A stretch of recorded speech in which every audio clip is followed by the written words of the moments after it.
there? It's nice to have you join us once again on this program specially created to focus on the 2019 general election. It is called Nigeria Vote from the stable of OGTV. This is a platform where we take issues that affect the 2019 general elections, we dissect them with a view to coming to a logical conclusion that this year's election will be better than the one that we had in 2015. My name is Tole Shodeke, and I have with me also in the studio my co-presenter in Yoruba language. Tunde, appreciate no. Gbogbo ẹ̀yin èèyàn níbi gbogbo tí ẹ ti ń wo iléeṣẹ́ tẹlifíṣàn ìpínlẹ̀ Ògùn OGTV tó kalẹ̀ sílùú Abẹ́òkúta náà ni a ti tún kí yín káàbọ̀ sórí àkànṣe ètò yìí èyí tí iléeṣẹ́ OGTV fi ṣe àgbékalẹ̀ láti ṣe àgbéyẹ̀wò ètò ìdìbò ọdún 2019 tó lọ lọ́wọ́. Rẹ̀mí Adébíyì náà ni orúkọ tèmi. Lótìtọ́ ni pé ìdìbò ọdún 2019 yìí ó ti bẹ̀rẹ̀ pẹ̀lú ìdìbò yan ààrẹ tí ó ti wáyé tí wọ́n sì ti kéde ẹni tí ó jáwé olúborí. Síbẹ̀ àwọn ọ̀rọ̀ kan ṣì ń jẹyọ lórí ètò ìdìbò náà bí a ṣe ti tún gbáradì sílẹ̀ dé ètò ìdìbò yan gómìnà àti àwọn ọmọlẹ́gbìmọ̀ aṣòfin láwọn ìpínlẹ̀ káàkiri orílẹ̀-èdè yìí. Àwọn ọ̀rọ̀ tó ní ṣe pẹ̀lú eléyìí ni a máa ṣe àgbéyẹ̀wò lórí àkànṣe ètò fún ti òní.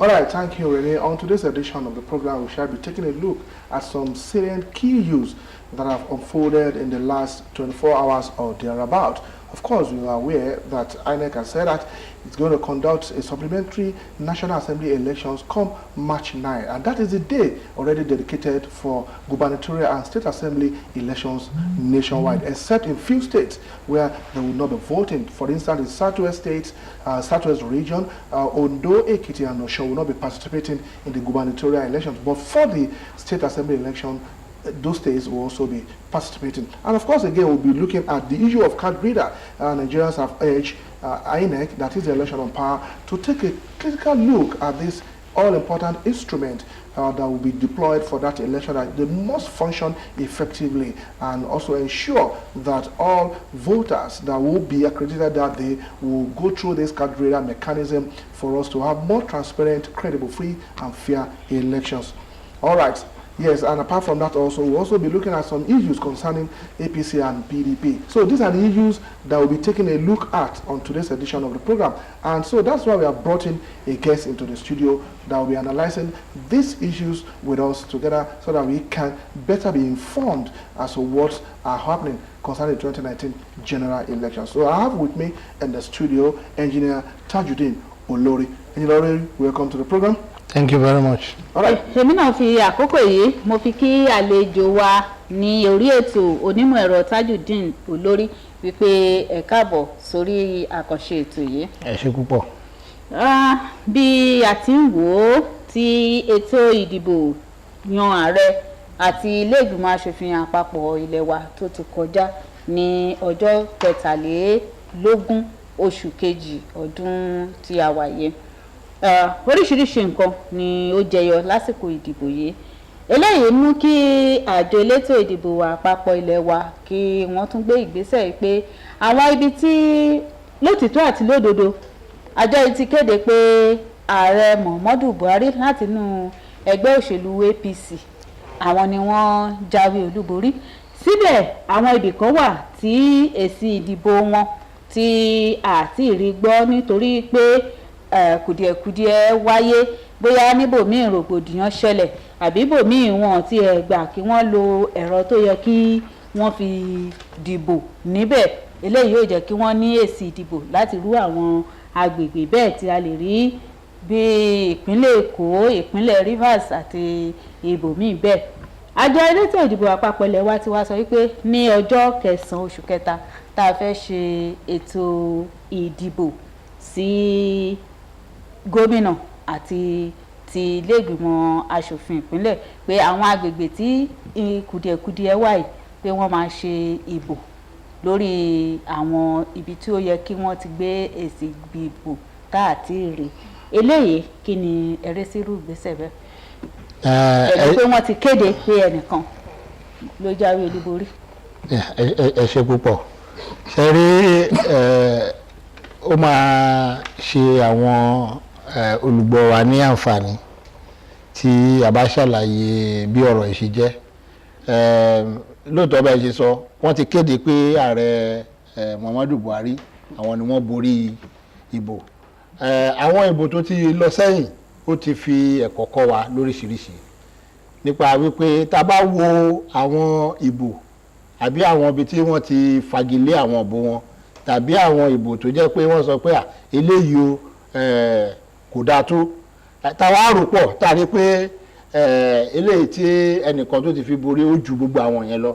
So àwọn àjọ ìdìbò wọ́n lè kéde wípé ẹnìkan ti borí, ṣùgbọ́n tá a bá rí pé àǹfààní ṣì wà fún àwọn tí ò tí ì dìbò pé kí wọ́n dìbò tí ìbò yẹn tó dẹ̀ lè gbé ẹlòmíì wọlé yàtọ̀ sí ẹni tó ń léwájú, irú àwọn ìbò yẹn ni wọ́n máa ń sọ pé wọn ò tí ì parí ẹ̀ tí wọ́n máa ní bí ẹ̀sẹ̀ àwọn ilé ìbò wa ní ó wà inconclusive, bẹ́ẹ̀ tí yẹn ò ṣẹlẹ̀ nínú ìbò ti ààrẹ eléyìí tó kọjá lọ. So òun ni ò ní jẹ́ ká lè sọ wípé àwọn àjọ olùdìbò wọn ò ṣe dáadáa tó, ṣùgbọ́n àwọn ibì kan wà bẹ́ẹ̀ ṣe sọ tó jẹ́ pé wọn ò dìbò jàgídíjàgan. Fún àpẹẹrẹ irú èmi tí mo wà níbẹ̀ nísìnyí ìpínlẹ̀ Rivers ni mo wà, mo dẹ̀ mọ̀ pé ọ̀pọ̀lọpọ̀ àwọn èèyàn wọn ò dìbò. Ibòmíì àwọn èèyàn jáde lọ pé káwọn dìbò, ìbọn náà fi lé wọn padà. Àwọn ibòmíì wọn ní àwọn fẹ́ dìbò, nígbà tó bá ti di pé àwọn èrò tó dáná síbẹ̀ tó ń gbé táyà tó ń ṣe gbogbo ẹ̀, ọ̀pọ̀lọpọ̀ àwọn èèyàn sá lọ. Ọ̀pọ̀lọpọ̀ wọn ò ráyè dìbò. Bẹ́ẹ̀ kẹ̀ àwọn agbègbè yẹn wọ́n nílò àwọn tó ń láti ṣojú wọn. A lè sọ pé nítorí pé wọ́n ti ṣe jàgídíjàgan kò wá ní sí ẹni tó máa ṣojú wọn fún ọdún mẹ́rin eléyìí tó ń bọ̀. Ìyẹn ló fi jẹ́ pé irú àwọn ibi tá a bá ti rí irú nǹkan bẹ́ẹ̀ yẹn, bóyá àjọ elétò òdìbò nǹkan tí wọ́n pèsè kò ṣiṣẹ́ dáadáa tó, bóyá àwọn èèyàn wọn ni ò jẹ́ kí wọ́n ráyè dìbò, tàbí tó jẹ́ pé ìkọ̀sẹ̀ kan, irú àwọn bẹ́ẹ̀ yẹn wọ́n lẹ́tọ̀ọ́ láti yan àwọn tó máa lọ ṣojú wọn. So eléyìí tí àwọn àjọ elétò òdìbò tí wọ́n sọ, èmi rí i pé wọ́n wà lójú ọ̀nà. Tí a bá gbọ́ yín dáadáa, ṣé ti àwọn tí ó jẹ́ pé bóyá wọ́n fẹ́ lọ sílé ìgbìmọ̀ aṣòfin àgbà àbí ti aṣojú àpapọ̀ ilé wa ní ìbò ẹ̀fẹ́ wáyé, àbí ó tún kọ pé bóyá ibì kan o nígbà tí wọn ò dìbò yẹn ó yẹ kán dìbò fún ààrẹ níbí náà àfi kán tún ìbò yẹn dì. Àwọn tí ìbò wọn tó nítumọ̀ ó ní àwọn tí wọn ti dìbò àwọn tó ń lọ sí ilé ìgbìmọ̀ aṣojú àbí àwọn ilé ìgbìmọ̀ aṣòfin àgbà. Àwọn yẹn nìbò wọn nítumọ̀. Tá a bá ní kí wọ́n tún lọ dìbò tààrẹ kò wúlò mọ́, torí pé ìbò wọn kò lè yí èsì padà bó ṣe jẹ́ nìyẹn. ìyẹn náà mo fẹ́ wò. Okay, Engineer Olori, of course, INEC has been categorical on that it's going to conduct National Assembly supplementary elections on March 9. Now, we've seen APC clinch 68 seats, PDP 33, YPP, that's 1, 3 inconclusive, and some are yet to be declared. Now, with this figure now, when that election is held, is INEC guaranteeing us that it's going to be held on the day they are having the gubernatorial? They've talked about security not being adequate. How will they be able to marry the two now, coming to have gubernatorial, state assembly, and supplementary election for National Assembly? Well, I think INEC is in the best position to answer the question. That is, how would they be able to do that? But then, I think you learn lessons from events. When they try to conduct the National Assembly elections, they have seen that they need a lot of security. They need to do some other things, like in some places where the card readers were not working well, where they had some issues. They must have corrected all those ones.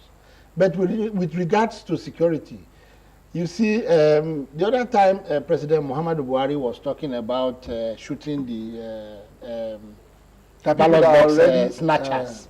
People were condemning it. But some of us have seen it, that some people are hell-bent on doing that because there were cases of ballot box snatching. There were, like River State that I just talked about in Yoruba, a lot of gunshots. If people dared them, if people had dared them, they would have killed a lot of people.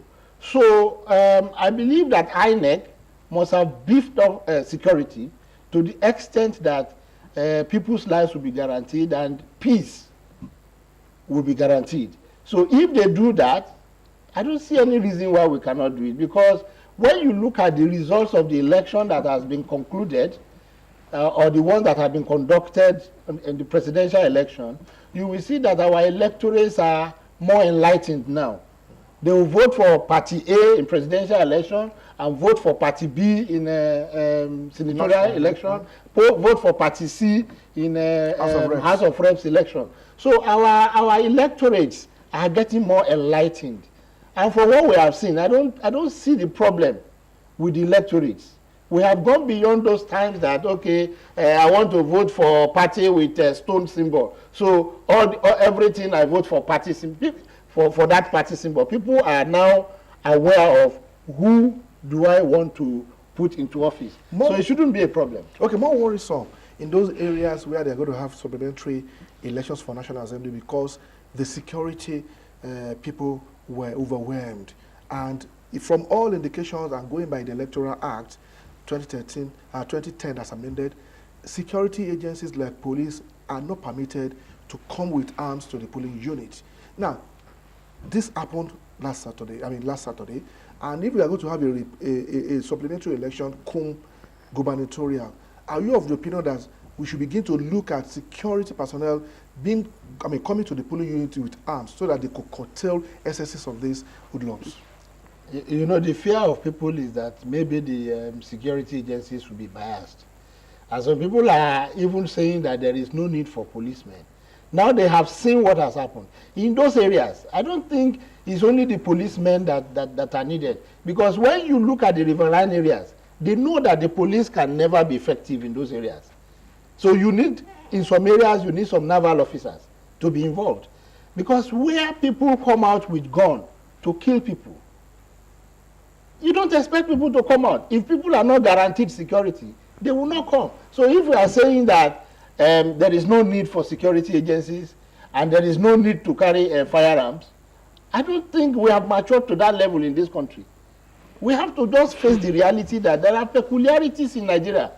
If you go outside the country, if you go to Europe or you go to America, when they are conducting election, if you are not the type that is well enlightened to the extent that you know what is happening all over the world, you might not know, because people are free. They are going about their normal businesses. People go to clubs. They go to their to places where they like. People go, they vote. It doesn't take them long before they come back. But Nigeria has not matured to that level. You see what is happening in this country? Anytime we're having election, you kill the businesses. People have to stay at home. So if we really want to be serious, then you need all those security agencies around, and then I think that's when people will come out to vote. Ẹ jẹ́ kí a bójú wo bí ọ̀rọ̀ ètò ìdìbò yìí bó ṣe lọ sí ní ìpínlẹ̀ Akwa Ibom. Oríṣiríṣi awuyewuye ló ti ń ṣẹlẹ̀ lórí ìdìbò yìí nítorí pé wọ́n fi ẹ̀sùn kọra wọn wípé títà àti rírà ìbò ó wọ́pọ̀ púpọ̀ ní ìpínlẹ̀ yìí. Kí lẹ̀yin lè sọ sí ilé? Ẹ̀rí tá bá wo ìpínlẹ̀ Akwa Ibom, ó dàbẹ̀ ni pé nígbà tí ilé kan tó ti pín sí méjì, ṣé mọ̀ pé nígbà tí gbogbo wa tá bá jọ wà nínú ilé kan náà, a mọ nǹkan tá a jọ ń ṣe, a jọ mọra wa. Ẹ mọ̀ pé a máa ní amọ́ra wa o, bàbá ríra wa. Èrò àgbà òṣèlú kan tó ti jẹ́ gómìnà wọn tẹ́lẹ̀tẹ́lẹ̀, Akpabio, wọ́n jọ wà nínú PDP.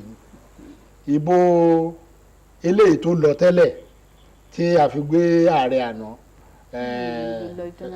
Goodluck Jonathan, tí a fi gbé wọlé, wọ́n jọ wà ńbẹ̀ ni. Wọ́n dẹ̀ mọ bí èsì yẹn ṣe lọ, iye mílíọ̀nù tí wọ́n rí ńbẹ̀. So wọ́n mọ ọgbọ́n táwọn dá sí. Nísìnyí Akpabio ó ti kúrò ńbẹ̀, ó ti lọ sínú ẹgbẹ́ APC. Àwọn tó sì wà nínú PDP wọ́n mọ báwọn ṣe ń ṣe. Ẹni tó ti lọ sínú APC ó mọ bí wọ́n ṣe ń ṣe, wọ́n wá jọ, ó dàbẹ̀ ni pé wọ́n wá jọ takora wọn. Ó yá jẹ́ bá ṣe ń ṣe rèé, ó yá yìí náà jẹ́ ká ṣe báyìí. Òun ló dá awuyewuye lẹ̀, wọ́n ti dára wọn mọ̀. Nígbà tí ọ̀tún bá bẹ̀ ṣe mọ̀ pé nísìn ẹni agbára bá wà lọ́wọ́ ẹ̀, ó máa lu agbára yẹn. Agbára wà lọ́wọ́ ẹnìkan, agbára ò sí lọ́wọ́ ẹnìkan, ṣùgbọ́n ẹni tágbára ò sí lọ́wọ́ ẹ̀ òun náà ní agbára tó lè fà wá níbì kan, òun ló dá gbogbo awuyewuye yẹn lẹ̀ pé bá a ṣe ń ṣe tẹ́lẹ̀ a lè ṣe bẹ́ẹ̀ mọ́ àfi kíbò kó lọ́wọ́ rọ́wọ́. A dẹ̀ mọ̀ pé apá abẹ yẹn àwọn ọ̀rọ̀ kan wà tá a lè sọ lórí afẹ́fẹ́ ṣùgbọ́n jàgídíjàgan pọ̀. So ń gbà tẹ́lẹ̀ yìí bá ní ìwọ ò gbà èmi ò gbà, á dàkìtìyàn, á di wàhálà. Ohun tó ń ṣẹlẹ̀ nípínlẹ̀ Akwa Ibom nìyẹn. Pẹ̀lú gbogbo ohun tó ṣẹlẹ̀ náà àwọn èsì ìdìbò jáde. Àmọ́ ẹgbẹ́ òṣèlú kan sọ pé òun ò fara mọ́ bó ṣe jáde sí. Ńgbà tí àdìtà rẹ̀ náà ẹgbẹ́ òṣèlú kan náà lòun ò fara mọ́. Ṣé ẹ mọ̀ pé ní apá ọ̀dọ̀ wa ń bí ìyẹn ní Nàìjíríà wa ń bí báyìí ẹni tí wọ́n bá fẹ̀yìn ẹ̀ kulẹ̀ nínú ìdìbò kì í gbà. So ẹni bá borí a sọ pé òun á sọ pé ìbò yẹn lọ dáadáa ṣùgbọ́n tí ò borí a ní òjòrò lẹ́nìkejì ṣe. Ní ti ìbò sí ilé ìgbìmọ̀ àbí sí ti ipò ààrẹ ẹ rí i pé ẹni tó díje nínú wọn tó gbé pákejì tó gbé pò kejì ó lóun ò gbà òun ò lọ ilé ẹjọ́. Bẹ́ẹ̀ náà ní ti àpábí òun gbà tí wọ́n ní ó fìdí rẹmi òun náà ní òun ò gbà òjòrò ni wọ́n ṣe òun ò lọ ilé ẹjọ́.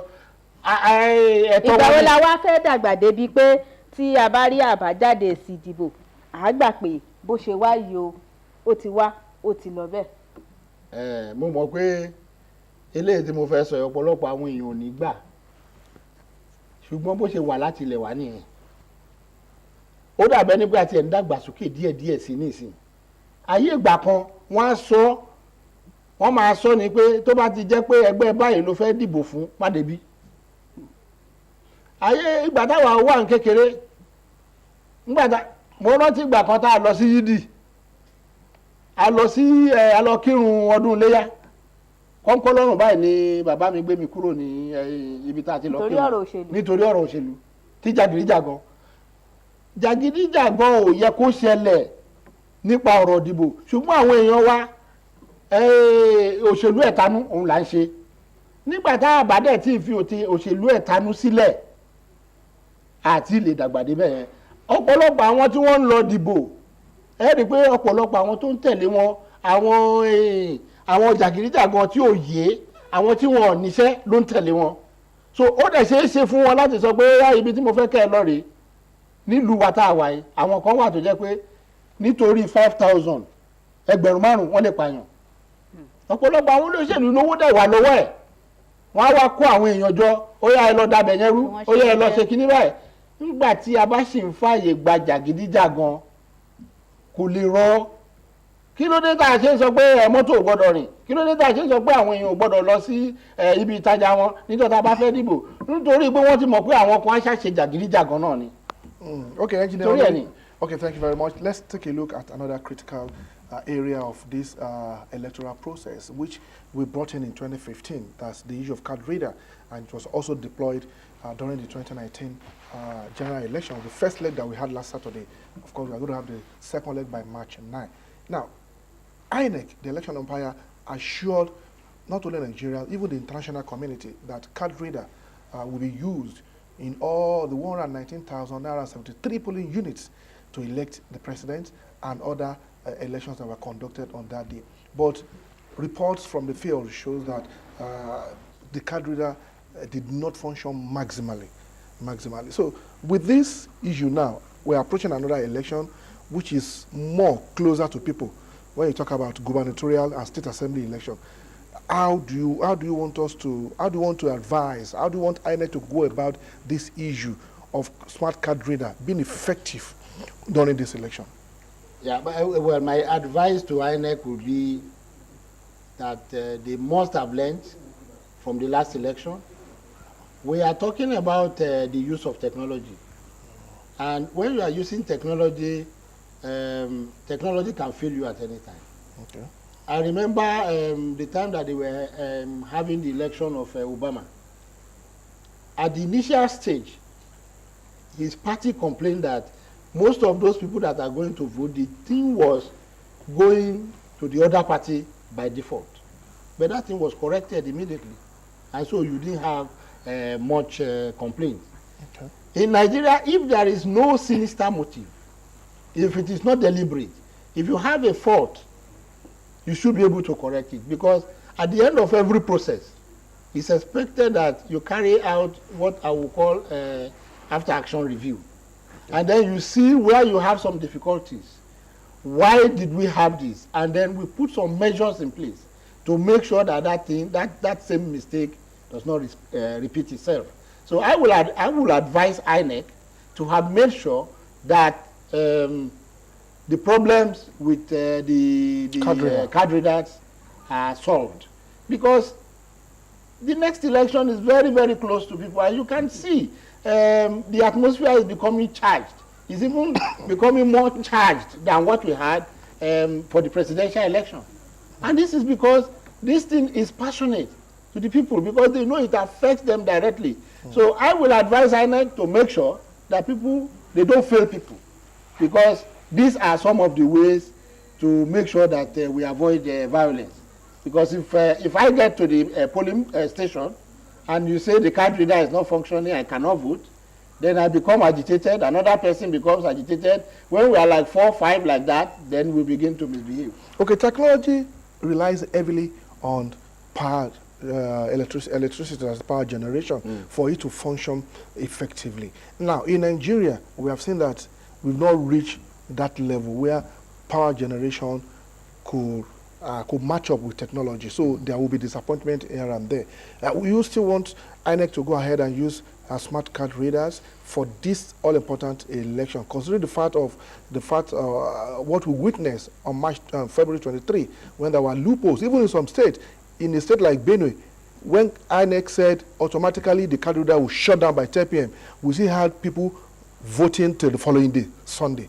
So that means the card reader did not shut down, or possibly it has been reconfigured to suit that peculiar area. So can we still go ahead? As Nigeria ripe enough for such? No, I think we are very, very much ripe for it. We can't go back to the era of card. I remember during that time, I think it's Hope 93 election. I know some people that had 5 voters cards, 4 voters cards. Some people had 10 voters cards. So that gives room for electoral malpractices. It gives room for manipulation. But card readers, I don't expect that it should shut down on its own, because this is something that is programmed. And I watched some of the programs where the INEC officials were featured, and they were asked questions on this. It's about battery, and battery has life. So you know, if I charge this battery, it will last me for this. And then they asked, what of if the thing will not last like that? They said they had backup options. So those backup options should have been deployed. So I'm surprised. Is it that INEC was deceiving us? I don't know. But what I know is that for the card readers, there are backups. So if one fails, they can take the other one. And for those ones that you talked about in Benue, it's something that you program. If you envisage that there's going to be a problem, take for instance, some of these riverine areas. It will take you like 4 or 5 hours to get to that place. You can travel on water for 4 or 5 hours before you get to those places. And you don't want to take electoral material to some places where people will manipulate it. You still want to program it. So I don't think there should be anything wrong if I know that before we can start election at so place, it's going to be like 9 o'clock, and we program it to say 9 to 9 or 10 to 10. So as far as all the political parties are carried along, everybody see that there is transparency in it, people will not complain about that. So by your own submission, do you think the card reader device has been able to check electoral malpractices like multiple voting and what have you? It has checked those things. That was why you see the last I think 2015 election, there were electoral malpractices and some of them complained. But I was surprised that at that time Supreme Court ruled that the PVC was not recognized at that time, and based on that, some of the petitions were thrown away. Thank God this time around it has been recognized, because the electoral law has recognized that one, because they know that is going to check some of this multiple voting. And I think with time, Nigeria will develop to that stage where we can stay in our homes and vote. Or you get to the polling booth, you just need to press 1 or 2 buttons and vote. Ẹ jẹ́ kí a padà sí ọ̀rọ̀ APC àti PDP torí àwọn lótìtọ́ àti lódodo ni ẹgbẹ́ òṣèlú pọ̀ tí wọ́n jà raburabu fún ti ìdìbò yan ààrẹ àmọ́ àwọn méjì lárí ló jẹ́ ṣàkóṣàkó ìyẹn ni APC àti PDP. Wọ́n ti kéde pé APC ló jáwé olúborí, PDP ní pẹ́rẹ́ òun ò faramọ́, ó di dandan àfi kó òun forí lé ilé ẹjọ́.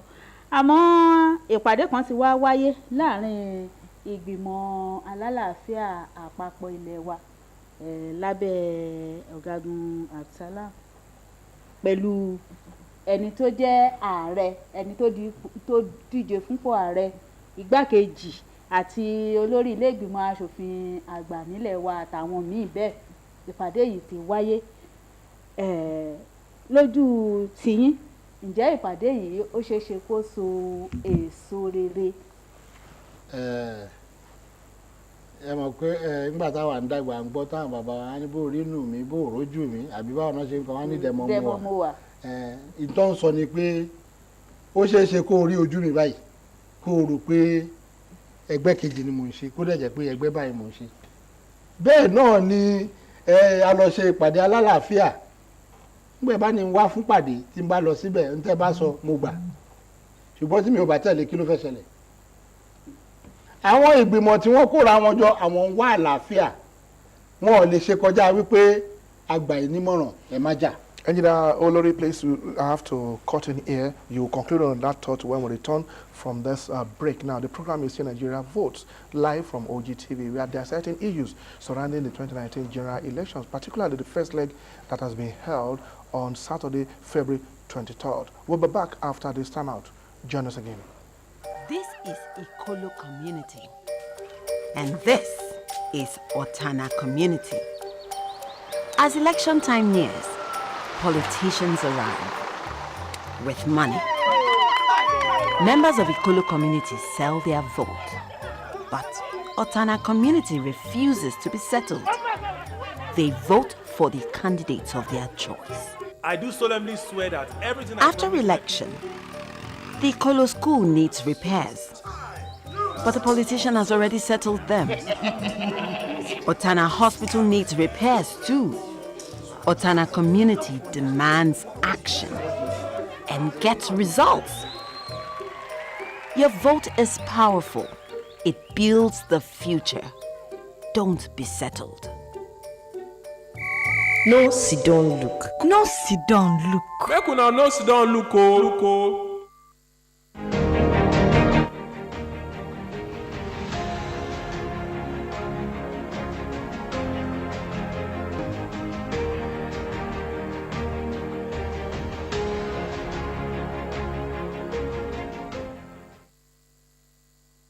You're welcome back. The program is in Nigeria Votes from the studio of OGTV, and we are looking at issues surrounding 2019 general elections. Now, you can also be part of the program through our telephone number that will be on the screen very shortly, so that we can also hear your views, because this is about democracy, which involves everybody for as long as you are 18 and above, as recognized by the Constitution. So the line will be on the screen very shortly. So, mi ká tó lọ sí ilé agbára à ń bá ọ̀rọ̀ kan lọ nípa ìpàdé alálàáfíà. mo sọ pé ohun tó bá wà nínú èèyàn ni ó ṣe. àbá ìṣèpàdé alálàáfíà, àbá ìṣèpàdé ìtọ́jú bẹ́ẹ̀ lọ. àwọn tí ọ̀rọ̀ kàn ìyẹn ò sọ pé kí ẹni tó sọ pé òun ò gbà kó sọ pé òun gbà. tẹ́ ẹ mọ̀ pé ká tó dìbò wọ́n ṣe àwọn ìpàdé alálàáfíà náà tí wọ́n ní ẹ má búra yín lórí ọ̀rọ̀ tí ò ṣe, ẹ má fa jàgídíjàgan, ẹ má ṣe wọ́n jọ fọwọ́ sí iye. ṣùgbọ́n pẹ̀lú ẹ̀ náà ṣebí inú ẹ̀ náà la ti ń rí àwọn tó ń yìnbọn, inú ẹ̀ náà la ti rí àwọn tó ń jẹ àpótí gbé, inú ẹ̀ náà la rí àwọn tó jẹ́ pé nínú àwọn ìpolówó wọ́n sì ń búra wọn náà. So ìpàdé eléyìí tí wọ́n ṣe yìí. Okay, General, sorry, we have a caller here. Hello, good evening. Hello, good evening. Yeah, good evening. Who's on the line? Where are you calling from? Hello, Mr. Abiola from Imeko. Mr. Abiola from Eko, please tune down the volume of your TV set a bit more. Okay, I understand that. Okay, all right. So what do you have for us, Mr. Abiola? Àwọn àlejò tí wọ́n rẹ̀ lọ́dọ̀ ní àgbẹ̀gbà. wọ́n ń gbọ́ yín o. à ń gbọ́ yín. Ẹ̀kọ́ lẹ́tà. ẹ kúrò lẹ́ o. Àìsọ̀jọ́ mẹ́ta náà máa mú un. àmín. Lórí àwọn ìbò abẹ́ ìṣe àlàyé ní ìwé ìtajà ìbò tán.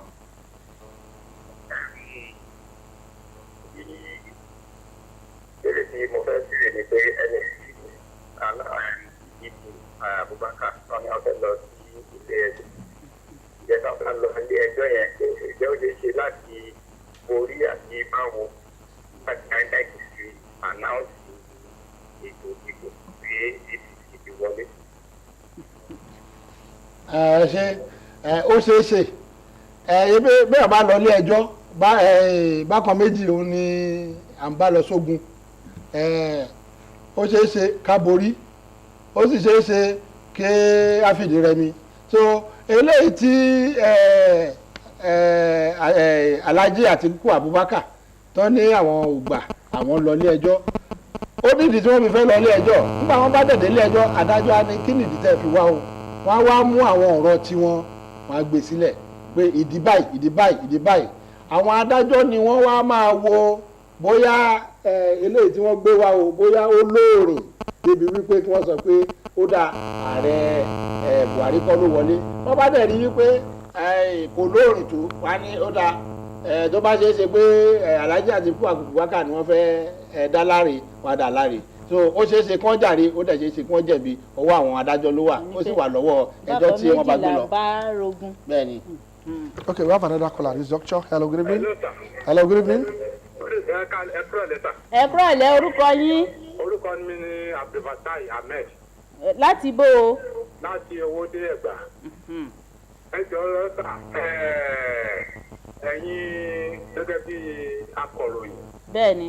Ẹ jọ̀ọ́ sà àwọn nǹkan tó ṣẹlẹ̀ lẹ́lẹ́sàn tó kọjá lọ yẹn ó tẹ́rìbù. Ẹ jọ̀ọ́ gẹ́gẹ́ bí nǹkan tí alájáde wa tó wà lórí ìjókòó sọ. Kán bá wa ṣe kán bá bẹ àwọn èèyàn election kì í ṣe bí ọ̀dà election. Oye but bí àwọn tó wà ń bẹ̀ ń sìn bọ́n ṣe ń ṣe ìrọ̀rọ̀dún ọ̀dà election ni wọ́n aṣáájú wa tó wà ń bẹ̀ bí gẹ́gẹ́ gómìnà wa ń ṣe ń sìn. So election ò dẹ̀ yẹ kó rí bẹ́ẹ̀ yẹn rí báyìí ẹ jọ̀ọ́ sà ẹ bá wa bẹ̀ wọ́n kán jọ kán ṣàánú ọmọ Abẹ́òkúta ọmọ Ògùn State. ẹ ṣe púpọ̀ o pé ìdìbò kì í ṣe bó o bá o pa bó o bá o bù lẹ́sẹ̀.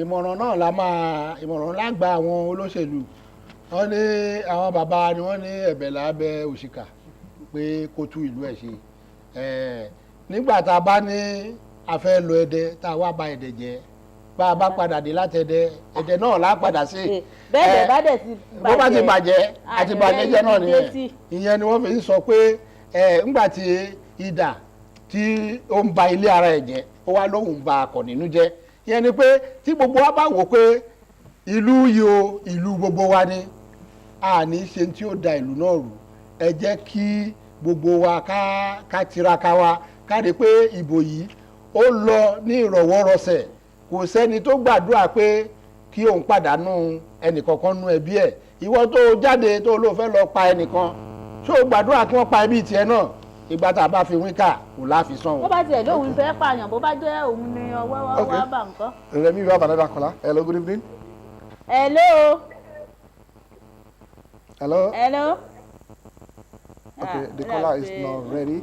Okay, Engineer Olori, let me also take you on the issue of vote buying. We saw it at its peak sometime last year, and INEC came out boldly to say that they were going to checkmate that. But yet, at the first leg of the 2019 general elections, vote buying still raised its ugly head. Can we do away completely with it or within our electoral system? We can only try because vote buying has different forms. Some people will come out boldly and be distributing money. Take this money, vote for me. And some people, before the day of election, they have a way of giving some people some things. And that's a form of vote buying. But the thing is, if let me say somebody gives you a vehicle, which is impossible. They give you a vehicle and they say, okay, sell your birthright. Because when you sell your vote, you are selling your birthright. Probably the person that has given you the money is not the person you intend to vote for. Now, because he has given you money or he has given you that vehicle, how long will that vehicle last you? Meanwhile, what they give them is 2,000, 5,000. How long will that give you? The other time they were talking about the Bokosebe. Take this money and then cook soup. Then you go and vote for me. The soup will last you how many days? 3 days. And because of 3 days food, you have wished away your destiny. Your future. So that's something that is nauseating. It's highly insulting. Because if somebody comes to you and say, take this money, he's saying this is your value. And then if you subscribe to that, it is for us. If we want to wish that thing away, it is for the people to be determined that I don't want your money. Okay, let's take this caller. Hello? Hello? Hello? Hello? ẹ kúrò lẹ́ orúkọ o. Kí lorúkọ yín àti ibi tẹ́ ẹ ti pè? Láti.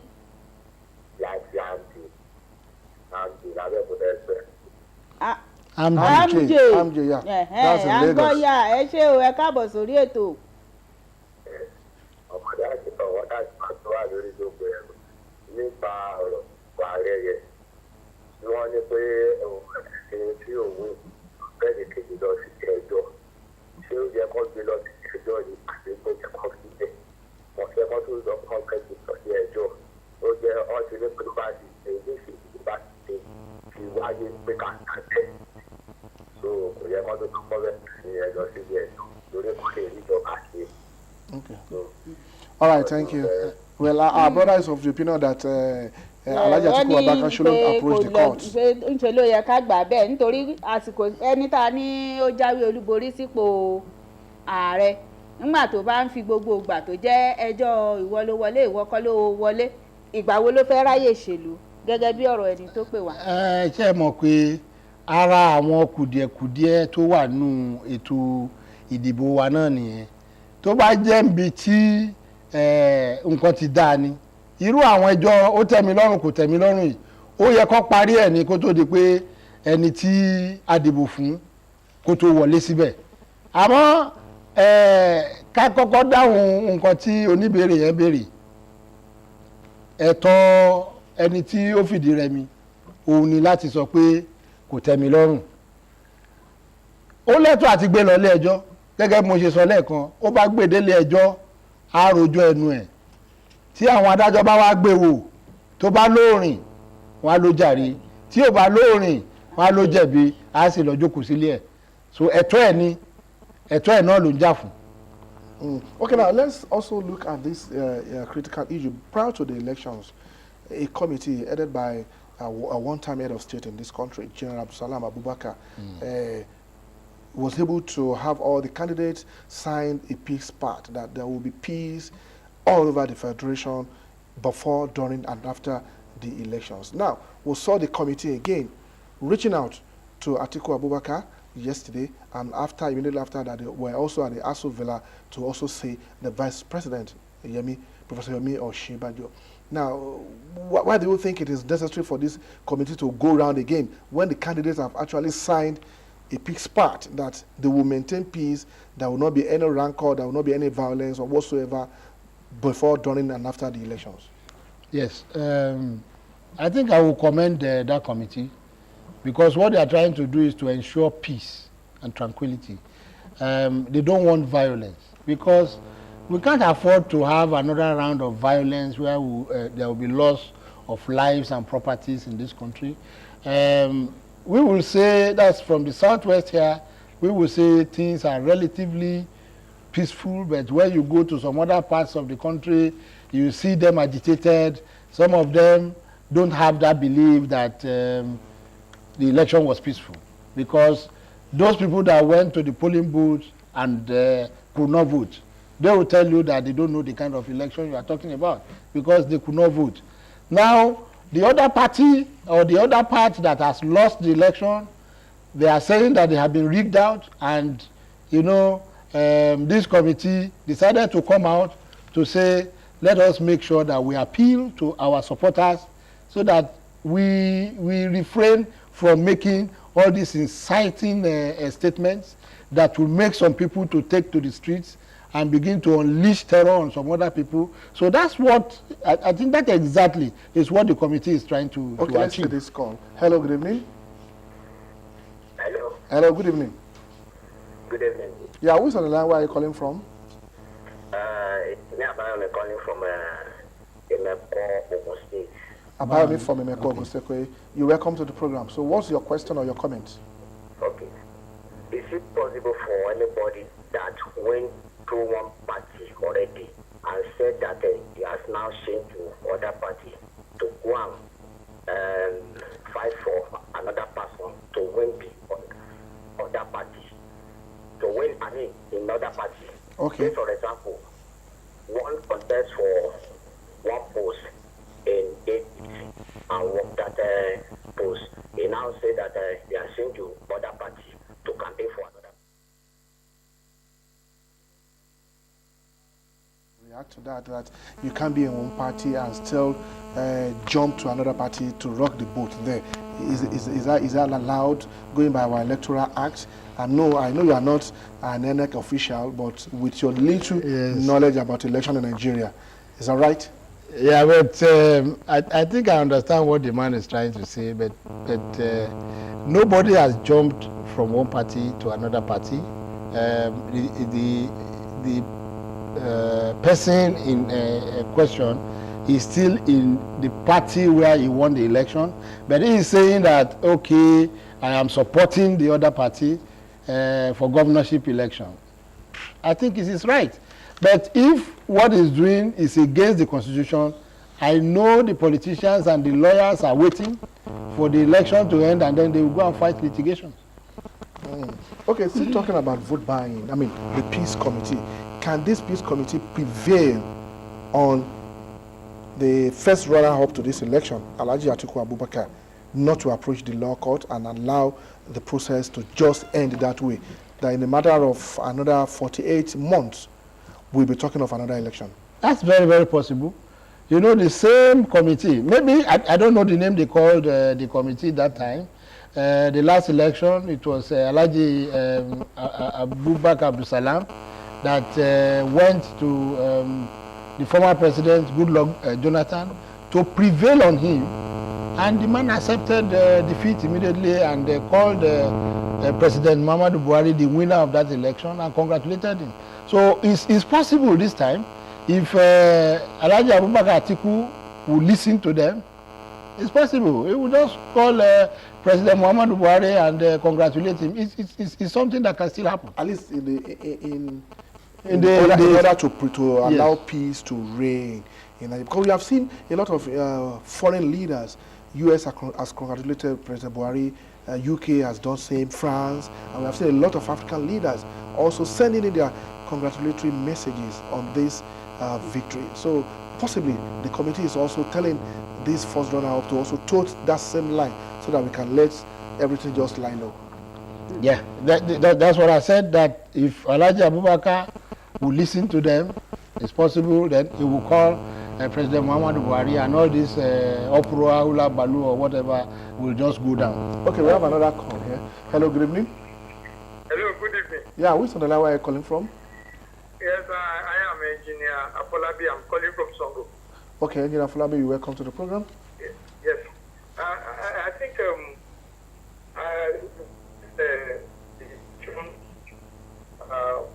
last Saturday election, I think every reasonable human being will look at it and want to approach the proper challenge. I agree with Atiku for choosing to go to The court. meditation on the matter rather than creating a kind of problem that will, cause anarchy in the society. I said that I think the APC need to caution the leadership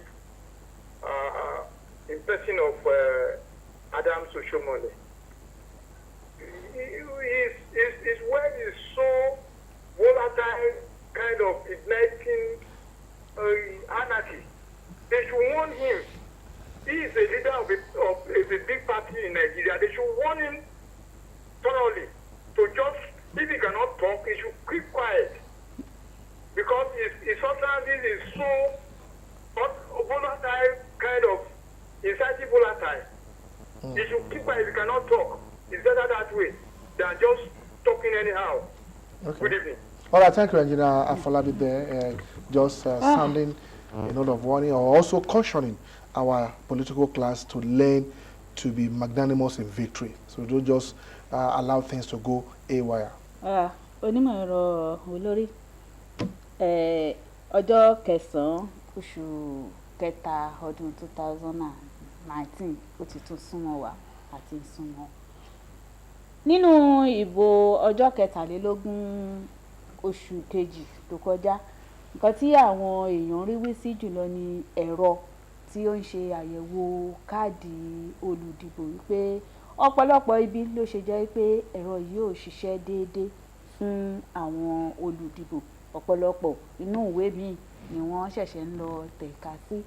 Àmọ̀ràn wo lẹ́ni fún àjọ elétò ìdìbò àpapọ̀ lẹ́wà láti jẹ́ kí ẹ̀rọ yìí ṣe déédéé ju tìgbà yẹn lọ? Ohun tó ṣẹlẹ̀ ni pé àwọn ẹ̀rọ tí a fi ń ṣe àyẹ̀wò àwọn káàdì olùdìbò bátìrì ni ó ń lò. Bátìrì dẹ̀ ní iye ìgbà tó lè lò. Àwọn àjọ olùdìbò àti bí wọ́n lè rè tẹ́lẹ̀ pé báwo lẹ ṣe fẹ́ ṣe ohun tó jẹ́ pé ní Nàìjíríà iná ò ṣe déédéé, bátìrì lẹ fẹ́ lò, tí bátìrì bá ti lọlẹ̀ kí lẹ fẹ́ lò, wọ́n láwọn ní ìmíì táwọn ó lò. Ṣùgbọ́n a rí i pé àwọn ibòmíì wọn ní ìmíì tí wọ́n máa lò, tó bá ti lọlẹ̀ ó ti lọlẹ̀. Ṣùgbọ́n a dúpẹ́ wípé wọ́n tún sì ní ọ̀nà kan tí wọ́n tún padà sí táwọn èèyàn fi dìbò. Tí a bá ti ṣe nǹkan eléyìí tá a ṣe, nígbà tá a bá ṣe tán á láti yẹ̀wò pé n tá a ṣe yìí ṣe dáadáa la ṣe ṣe, ibo ni ó kù díẹ̀ sí. Nígbà tá a bá wá níbi tó kù díẹ̀ sí tá a dẹ̀ mọ̀ pé a tún fẹ́ ṣe ìmíì, àfi ká lọ tún àwọn ibi kùdìẹ̀kùdìẹ̀ yẹn ká lọ tún bẹ̀ ṣe. Ìmọ̀ràn tèmi fún àwọn àjọ olùdìbò ni pé kí wọ́n lọ tún kùdìẹ̀kùdìẹ̀ yìí ṣe. Àti sọ wípé àwọn ẹ̀rọ tá a fi ń yẹ káàdì olùdìbò wò wọn ò ṣe dáadáa tó, a lè gbójúlé wọn. Ẹ ṣe léyìí tó jẹ́ pé kò ní fìdí wa jálẹ̀ nígbà tá a bá fẹ́ de ìbò ti gómìnà. Ṣé ẹ mọ̀ pé ìbò gómìnà àtàwọn ọmọlẹ́gbọ̀n aṣòfin ó súnmọ́ wa pẹ́kípẹ́kí. Okay, we have another call here at the junction. Hello, good evening. Hello, good evening. Hello. Hello. Oh, I think we've lost that. Okay, we have another caller. Hello, good evening. Hello. Yeah, good evening. Who's on? Yeah, hello, À ń good gbọ́ evening. yín orúkọ yín. Ẹ kúrọ̀lẹ́ o.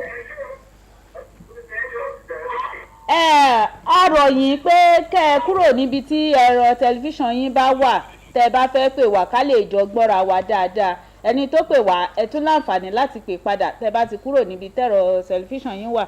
Àmọ́ nígbà tí a bá ṣì ń retí ìpè, ẹ jẹ́ kí a tún wo ọ̀rọ̀ ààbò lásìkò ètò ìdìbò nítorí ìtò ń bọ̀ yìí a ló súnmọ́ wa ju ìtò ti lọ. Báwo ni ó ṣe yẹ? Nítorí nígbà tá a fẹ́ dìbò yẹn ààrẹ ní ẹni tó bá jẹ́ àpótí ìbò gbé kí wọ́n ṣe nǹkan kan fún. Àwọn èèyàn bẹ̀rẹ̀ sí í pariwo pé kò yẹ kó rí bẹ́ẹ̀, ó yẹ kó rí bẹ́ẹ̀. Síbẹ̀ àwọn èèyàn sì jáde láti dàbàrú ìbò nípa gbígbé àpótí ìbò. Kí lọ̀rọ̀ àmọ̀ràn tiyín? Ẹni bá jíbò gbé ó fẹ́ fipá gbàjọba ni. Kí ni ìdájọ́ ẹni bá fi ipá gbàjọba? Ẹni bá jíbò gbé ó wá digunjalè ni. Torí ẹ̀rí wọn tí wọ́n á mú bọ̀ dání. Ẹni tó digunjalè kí ni ìdájọ́ tó yẹ fún un? Ẹni tó wá jíbò gbé ó wá da àǹfààní ìlú ó wá dàrú ni. Kí ni ìdájọ́ tó yẹ ká ṣe fún un? Nígbà tá a bá ń bú ààrẹ wípé ó ní àwọn tó ń dìbò gbé, èwo nínú àwọn ẹ̀sùn tí mo kà yìí tí ẹni tó jíbògbé tí ó ṣẹ̀? ẹni tó lọ jíbògbé ó ti múra àti pààyàn. ẹ má jẹ́ ká pe àfilé ìbò fúnra wa. ṣé ẹ rí ìbò eléyìí tó ń bọ̀ yìí, àwa náà ti rí bó ṣe rí ìpínlẹ̀ Ògùn, lórí ìpínlẹ̀ Ọ̀yọ́, lórí ní ìpínlẹ̀ Akwa Ibom, lórí bẹ́ẹ̀ káàkiri. Gbogbo àwọn èèyàn ló jẹ́ pé wọ́n ti múra pé tèmi ló máa ṣẹ, tiẹ̀ kọ́ ló máa ṣẹ. tá a bá wá fi ilẹ̀ tá a ní ànílò àwọn ọlọ́pàá àbí ànílò àwọn ológun, àwọn tí wọ́n dẹ̀ ń dìbò wọ́n ti lọ múra àwọn jàgídíjàgan. Báwo la ṣe fẹ́ kíbò lọ? Àfi ká gba àwọn ọlọ́pàá, ká gba àwọn ológun, ká gba wọn láàyè láti mójútó. Sẹ́rí pé wọ́n dúró lásán báyìí, ó ti lé ọ̀pọ̀lọpọ̀ àwọn èèyàn sẹ́yìn. Ṣùgbọ́n tó bá rí i pé kò sẹ́ni kankan tí ó máa wọn á ṣe tó bá wù wọ́n. Ṣùgbọ́n àfi ká tó wá gba àwọn ológun yìí nímọ̀ràn pé ẹ má fi síbì kan ju bì kan lọ. Ẹ̀tọ́ ni kẹ́ ẹ ṣe. Ìmọ̀ràn tá a máa gbà wọ́n nìyẹn. So in all now, Engineer Olori, when you look at 2015 general elections vis-a-vis 2019, what will be your rating of INEC? Has there been improvement in any area? There has been tremendous improvement. There has been tremendous improvement because 2015 elections, we had cases where even governors could not be recognized. And we had, this year's election is peaceful, and you could see surprises here and there, and that is because they allowed the wishes of the people to prevail. All right, thank you, Engineer Tajudeen Olori. That is how far we will go on today's edition of the program, Nigeria Vote, specially created to take a look at salient issues surrounding the 2019 general elections. Most thank you, Engineer Tajudeen Olori, for being with us to share your thought with us. We sincerely hope that when next we beacon on you, you'll be ready to make yourself available. So thanks for coming. For my colleague. Ọpẹ́ púpọ̀ lọ́wọ́ onímọ̀ ẹ̀rọ Tajudeen Olori tí wọ́n ti bá wa wà lórí ètò láti bí wákàtí kan sẹ́yìn. A dúpẹ́ púpọ̀ pé ẹ fàkókò sílẹ̀ láti bá wa pé lórí ètò. Títí tí àkọ̀tun ètò yìí á tún máa wá fún àǹfààní gbogbo wa pátá. Lórúkọ ẹnìkejì mi, Emiremi Adébíyì dúpẹ́ lọ́wọ́ gbogbo ẹ̀yin tí a jọ pawọ́pọ̀ ṣe ètò tòní. Ẹ̀yin tẹ́ wò wá lé ni àti àwọn tí a jọ ṣiṣẹ́ náà pé ó tún di ọjọ́ mi ọjọ́ rẹ̀. Túndé. Well, thank you. That's how far we draw the anchor on the program Nigeria Vote. And we'll see you, God willing, next week, of course, when we'll be counting down to the gubernatorial and state assembly elections that have been slated for Saturday, March 9. So don't hesitate to join OGTV, where we give you minute-to-minute account as we count down to that election. We'll see you next week, Monday, on Nigeria Votes Live Studio. I remain Tunde Shodeke. Keep flourishing in the peace of the Most High. Bye for now.